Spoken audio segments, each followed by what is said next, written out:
Welcome to the Athena Wellness Podcast, the show that invites you to take a seat around the community fire and listen to stories that inspire. I'm your host, Kathy Robinson, author, coach, and founder of Athena Wellness, a company that helps you live well and live long so you can do the things that light you up with the people you love. Hello, and welcome to episode 10. Thank you so much for joining me for this shortened Wellness Wednesday episode to help keep your warrior vibe high. In episode 9, I talked about how to find meaning by asking the question, when do I feel most like myself? I shared that when I asked myself that question many years ago, the answer was when I was writing. And what do writers do? They write. So the real question I had to answer became, how do I create a meaningful writing practice? And that's what I'd like to focus on today. We'll cover what is a practice, why we should practice, and how do we create a practice. I think it's important to say up front, you can create a practice around anything you feel deeply drawn to. It can be walking or exercising if you feel your best when you're moving, food preparation if you love cooking, meditation or visualization, volunteering, photography. You can draw or paint. Some people play an instrument or listen to music. You can dance, practice gratitude, or just be in nature. You can create a practice around anything that's your thing. I'll use writing as an example throughout this episode because it's my long-standing practice, but feel free to adapt just as you'd like. So sit back, take a nice long breath to ground yourself in presence, and let's get started. So let's start with what a practice is.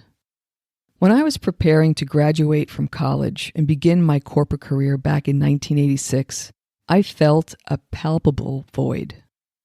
I was saddled with debt from financing my education and headed to Wall Street for a job and a world I knew little about.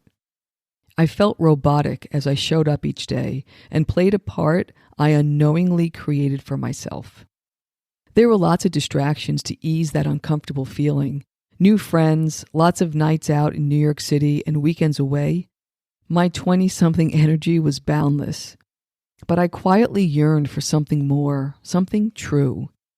I had always loved music, so I began studying the guitar.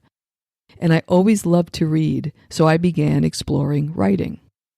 The first book I ever bought on writing was by Natalie Goldberg. It's called Writing Down the Bones, and I have it right here, 35 years later. It sits in a place of honor in my writing room.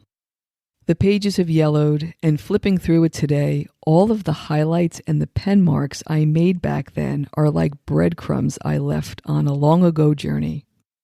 Natalie gave me permission to, as she encourages, write the worst junk in the world. This wise teacher knew it wasn't how I wrote on any given day, it was that I wrote. While my guitar playing has long since given way to writing, there have been other practices that I incorporated over the years, especially when I was on the go during my corporate career. There was a long period of time where I took one picture each day when cameras were first incorporated into mobile phones. It was a quick way to capture something about the day that set it apart from all the others.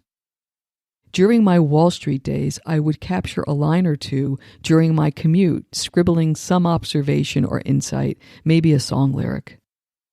At its core, creating a practice is a method for showing up and connecting with yourself. You can think of your practice as an intentional way to bear witness to your life. So why should we practice?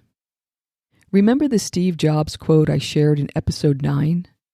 He said, "You can't connect the dots looking forward. You can only connect them looking backwards. So you have to trust that the dots will somehow connect in your future. You have to trust in something, your gut, destiny, life, karma, whatever. This approach has never let me down, and it has made all the difference in my life. The reason why we practice is to learn how to trust ourselves. It's been my experience that by identifying when I felt most like myself and honoring that place, that writer self actually was my true nature, my center point, or as I like to call it, my still point, which is a place of calm and wisdom. And it takes time to develop a deep relationship with this inner self, just like when you develop a meaningful long-term relationship with another. And the means to develop that relationship, for me, has been through writing practice. Over time, I learned to trust my still point completely. And the more I trust it, I find I'm more willing to surrender to it and let go, which is the ultimate form of trust. I'll share 2 more quotes from Writing Down the Bones, which, by the way, I'll put a link to that book and to Natalie's website in the show notes.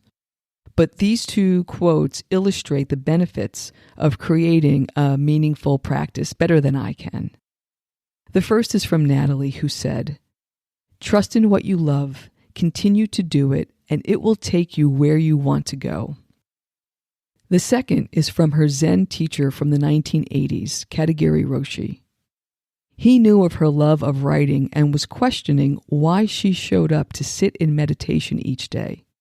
He offered, "Why don't you make writing your practice? If you go deep enough in writing, it will take you everywhere." So how do we create a practice? Here are some basic guidelines for creating a practice around your purposeful activity, whatever that might be. And you can use any or all of these that make sense for you. The first is place. Determine when and where you'll practice. A place where you'll feel comfortable and that's easily accessible. A place you'll look forward to spending time. At different times in my life, that space was a chair in the basement with my guitar, or a meditation cushion waiting for me after work, or my journal that traveled with me everywhere I went. These days, I turned a closet into a writing room with a little writing space and shelving that holds all my journals. The next is time. When will you practice? 5 mornings a week for 20 minutes? Tuesdays between 3 and 4? On Sunday mornings for 2 hours? The timing is up to you as long as it's sustainable. Schedule it and show up with an open heart when it's time.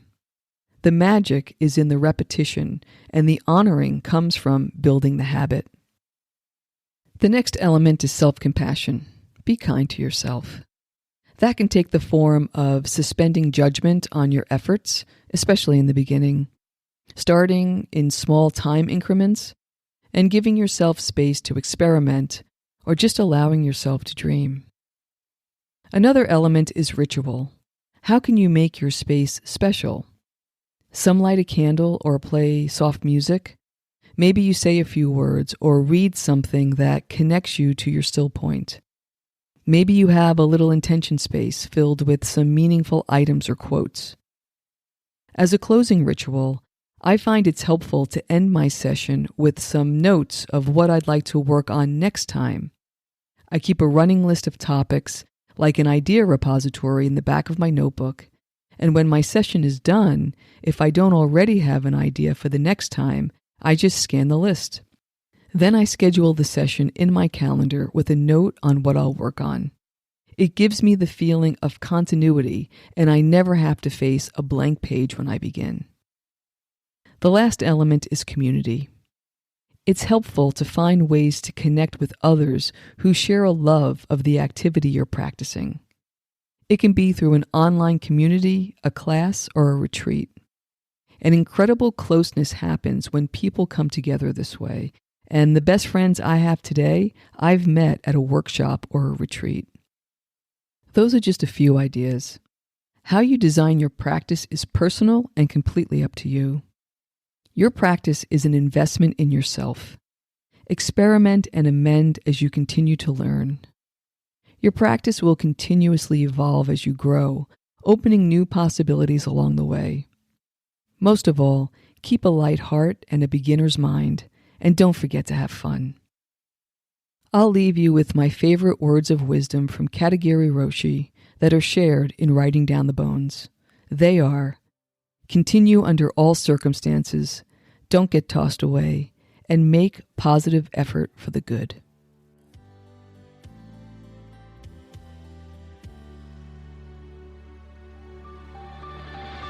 Thank you so much for joining me today.